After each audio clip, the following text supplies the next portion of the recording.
In triangle ABC, the length of AC is 15. Angle ABC, so that's this one here, ABC, so that's this one here, is 112. And BAC, so that's this one here, is 33. Work out the length of B to C. So I'm just going to label B to C as X. That's what we're trying to find. Now you can see that we've got a side and its opposite angle, and a side and its opposite angle. That means we're using sine rule.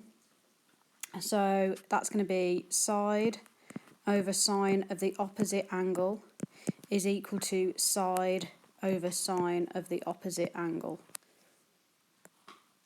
So I want to find out x. So I'm going to put x on the top.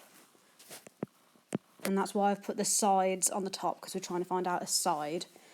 So I've got x over sine of the opposite angle, and the opposite one to x is 33, is equal to b, and again that's a side. When it's with sine, it's the angles. When it's on its own, it's the side. So we've got b, which is this one here, 15, over sine of the opposite angle, which is 112.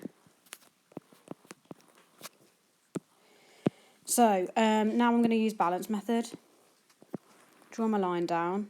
I want to know what x is, so I'm going to have to do the opposite of divide by sine 33 and times by sine 33 on both sides.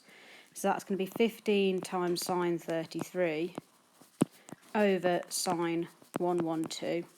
And that's literally what I put in my calculator, so I'm going to use my fraction button. 15 sine 33 over sine 112. And I end up with 8.81. And that's it.